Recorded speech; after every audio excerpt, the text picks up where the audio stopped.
그리스도인의 성숙한 언어 습관, 당신의 입을 거룩하게 하라. 존 파이퍼, 저스틴 테일러 역금.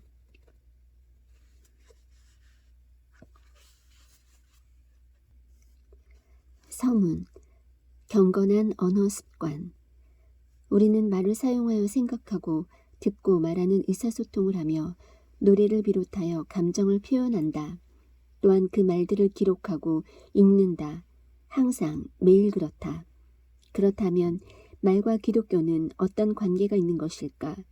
창세전부터 창조, 인간의 타락, 그리스도의 구속, 임박한 완성에 이르기까지 구속사의 모든 단계에서 하나님은 거기 계시며 말씀하셨다. 첫 장면, 말에 관한 성경의 관점을 보려면 성경의 첫 페이지로 거슬러 가야 한다. 창세기 처음 몇 장은 하나님이 말씀으로 창조하고 정렬하며 이름 짓고 해석하며 축복과 저주를 명하며 가르치고 경고하는 장면으로 가득하다. 하나님이 말씀하시면 하나님이 이르시되 이 있으라 하시니 그대로 된다. 이 있었고 그대로 되니라. 하나님이 이름을 불러주면 라 부르시고 그것은 그 사물의 이름이 된다. 그리고 하나님의 아들 예수 그리스도는 그의 능력의 말씀으로 만물을 붙드신다. 인간을 창조하기 전 하나님은 말씀을 통해 자신의 의도를 드러내셨다. 우리가 만들자.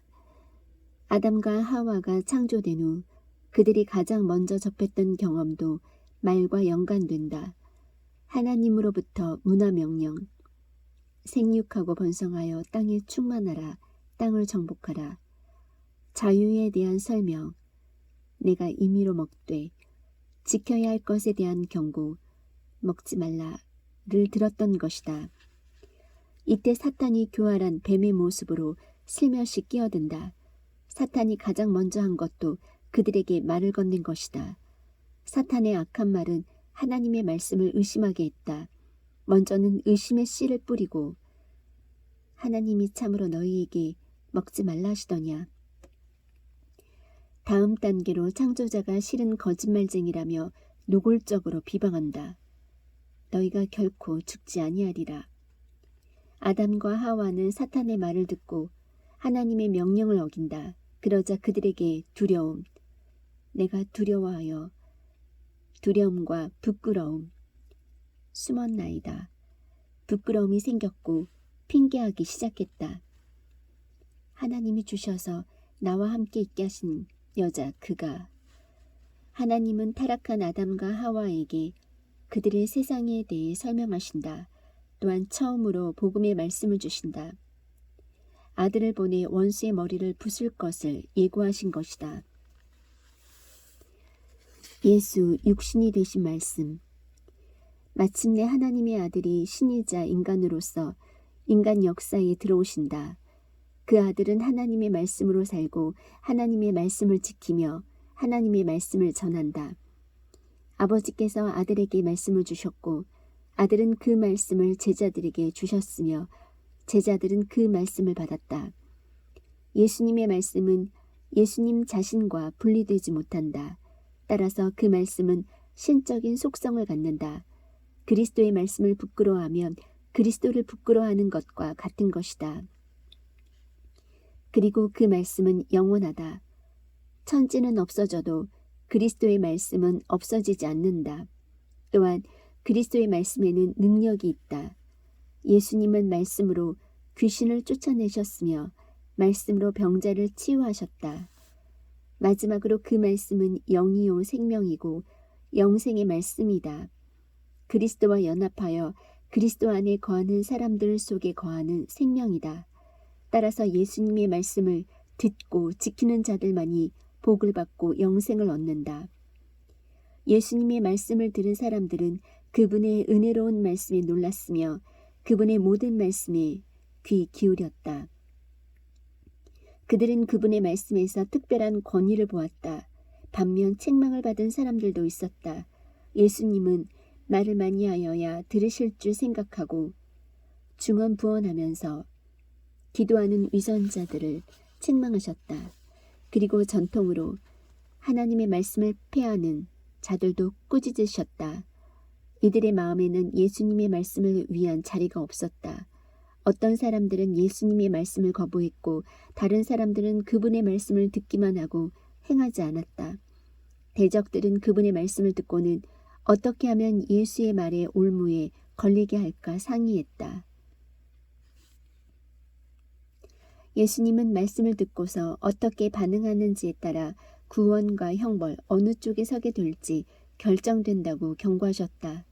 사람이 무슨 무익한 말을 하든지 심판날에 이에 대하여 신문을 받으리니 내 말로 의롭다함을 받고 내 말로 정죄함을 받으리라. 입에서 나오는 것들은 마음에서 나오기 때문이다. 그리스도의 말씀을 듣고 행하는 사람은 반석 위에 집을 지은 지혜로운 사람과 같다. 폭풍우가 쳐도 집은 끄떡하지 않는다. 반대로 그리스도의 말씀을 듣고 행하지 않는 사람은 모래 위에 집을 짓는 사람과 같다. 폭풍이 오면 기초가 없으므로 집이 폭삭 무너진다. 말씀과 복음. 사도행전과 바울의 서신서에서 복음의 메시지는 항상 그 말씀으로 표현된다. 여기서 복음이란 우리를 위해 한 진실하고 순종하는 분이 오셨는데 그분이 우리가 마땅히 살아야 할 삶을 대신 살아주셨고 우리가 마땅히 지불해야 하나 그러지 못하는 죗값을 완전히 지불하셨다는 것이다. 하나님의 말씀을 읽고 복음이 우리 삶에서 갖는 의미를 생각할 때 우리는 하나의 패턴을 보게 된다. 하나님은 우리가 말하고 듣는 방식에 대해 거룩한 기준을 갖고 계신다. 하지만 천국 2편에서는 하나님의 거룩한 기준에 절대로 이룰 수 없다. 반면 예수님은 우리가 아담과 이스라엘과 모든 선지자와 제사장과 왕이 실패한 일을 온전히 성취하셨다. 다시 말해 그분의 말씀은 완전했다. 예수님이 우리 죄를 지고 우리 대신 죽으셨으므로 그분의 말씀은 우리의 말이 될 수 있다. 우리가 날마다 혀를 바르게 즉 하나님의 영광과 그분의 백성의 유익을 위해 사용하지 못하는 이유는 그 말씀이신 그리스도를 실제적으로 받아들이지 않기 때문이다. 그리스도를 바라보고 그분을 기뻐하며 그분의 대속을 기뻐할 때에야 비로소 자유롭게 그분의 길을 걷게 된다. 곧 그분의 방식대로 말하게 된다. 어떻게 살아야 하는가? 하나님은 말씀하시는 분이다. 예수님과 그분의 복음은 분리되지 못한다. 그렇다면 그분을 따르길 원하는 우리는 어떻게 말해야 하는가? 잠언은 이것의 탁월한 출발점이 된다. 어떤 것이 경건한 말이며 어떤 것이 불경건한 말인지 간결하게 알려준다. 잠언, 경건한 말, 불경건한 말.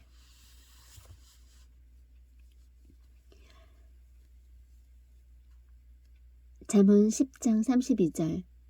경건한 말, 의인의 입술은 기쁘게 할 것을 안다. 불경건한 말, 악인의 입은 폐역을 말한다. 12장 18절. 경건한 말, 지혜로운 자의 혀는 양약과 같다. 불경건한 말, 칼로 찌름같이 함부로 말하는 자가 있다. 13장 1절. 경건한 말, 지혜로운 아들은 아비의 훈계를 듣는다. 불경건한 말, 거만한 자는 꾸지람을 즐겨 듣지 않는다. 13장 3절. 경건한 말, 입을 지키는 자는 자기의 생명을 보전한다. 불경건한 말, 입술을 크게 벌리는 자에게는 멸망이 온다. 13장 10절. 경건한 말, 권면을 듣는 자는 지혜가 있다. 불경건한 말, 교만에서는 다툼만 일어날 뿐이다. 13장 18절. 경건한 말, 경계를 받는 자는 존영을 받는다. 불경건한 말, 훈계를 저버리는 자에게는 궁핍과 수욕이 이른다. 14장 3절. 경건한 말. 지혜로운 자의 입술은 자기를 보전한다. 불경건한 말. 미련한 자는 교만하여 입으로 매를 자청한다. 14장 25절. 경건한 말. 진실한 증인은 사람의 생명을 구원한다. 불경건한 말. 거짓말을 내뱉는 사람은 속인다. 15장 1절. 경건한 말. 유순한 대답은 분노를 쉬게 한다. 불경건한 말. 과격한 말은 노를 격동한다. 이외에도 말과 관련하여 찾을 수 있는 구절이 아주 많다. 관계 속에서의 말이든 웅변의 말이든 풍자의 말이든 이야기든 노랫말이든 간에 모든 말은 우리가 누구이며 어떻게 말하는지와 관련이 깊다. 앞으로 전개될 6 저자들의 글은 간략히 다음과 같다. 폴 트립. 트립은 모두가 이미 알고 있는 내용을 설명한다. 언어의 세계는 혼동의 세계다. 그러나 말의 전쟁을 다루기 위해서는 먼저 마음의 전쟁을 알아야 한다. 말의 문제는 곧 마음의 문제이기 때문이다. 모든 사람들의 마음에는 두 나라가 전쟁 중이다. 나의 나라와 하나님 나라가 싸우고 있다. 항상 둘 중에 한 나라가 우리의 마음을 다스리고 우리의 말을 빚어낸다. 사랑이 우리 마음을 다스려야 우리에게서 나오는 말이 사랑과 은혜가 넘치는 온전한 말이 된다. 사랑의 다스림은 타인의 구원을 위한 자기 희생에서 나타난다. 싱클레어 퍼거슨. 퍼거슨은 야고보서 3장 1절에서 12절을 강의하면서 혀에 관한 4가지 원리를 밝힌다. 1. 혀는 길들이기 어렵다. 2. 혀는 작지만 강하다. 3. 혀는 파괴하는 힘이 있다. 4. 혀는 극도로 모순된다. 퍼거슨은 이런 이미지를 설명하고 복음의 의미를 보여준 후 다음과 같이 권한다. 1. 혀를 통해 우리 죄가 얼마나 깊은지, 우리 마음이 얼마나 더러운지, 우리에게 구원의 은혜가 얼마나 절실히 필요한지 깨달으라. 2. 우리가 그리스도 안에서 새로운 피조물이라는 사실을 인식하라. 3. 계속해서 그 말씀 안에 거하라. 존 파이퍼. 유창함이란 듣는 사람이나 읽는 사람에게 영향을 끼치기 위해 단어들을 조합하는 것이다. 사도 바울은 그리스도께서 자신을 복음을 전하는 자로 보내셨으나 자신은 유창함이나 유식한 말로 복음을 전하지 않았다고 말한다. 오히려 바울은 이러한 유창함으로 복음을 전하면 십자가의 능력이 제거된다고 말하고 있다. 파이퍼는 고린도전서를 통해 이것이 유창함을 버리라는 의미인지 탐구한다. 사실 성경 자체가 유창함을 보여주고 있다. 파이퍼는 바울이 특정 형태의 유창함, 곧 자신은 드러내고 하나님을 축소하거나 무시하려는 동기에서 나온 유창함에 반대한다고 결론 짓는다. 파이퍼는 성경이 인정하는 유창함이란 하나님이 우리의 말을 사용하셔서 듣는 사람이 흥미를 잃지 않고 점점 더 공감하며 무딘 감각에서 깨어나고 말씀을 더 강하게 느끼도록 도우시길 바라며 겸손하게 그리스도를 높이는 것이라고 주장한다. 마크 드리스콜. 드리스콜은 목자가 교회 안팎 사람들을 대하는 3가지 방식이 성경에 구체적으로 제시되었다고 주장한다. 1. 목자는 양떼를 먹여야 한다. 양떼란 그리스도인들, 선한 목자이신 예수님의 양떼를 말한다. 2. 목자는 돼지를 꾸짖어야 한다. 돼지란 하나님을 예배한다고는 말하지만 회개하지 않고 더러운 죄 가운데 뒹굴며 사는 사람들을 말한다. 3. 목자는 늑대를 써야 한다. 늑대란 이단과 거짓 선생을 비롯해 양떼를 약탈하고 잡아먹는 자들을 말한다. 또한 양떼에 속한 사람들은 자신의 목자인 사역자를 위해 기도하되 분별력과 꿋꿋함과 좋은 유머 감각과 부드러운 마음과 겸손한 태도와 응원하는 가족과 복음에 대한 열정을 주시도록 기도해야 한다.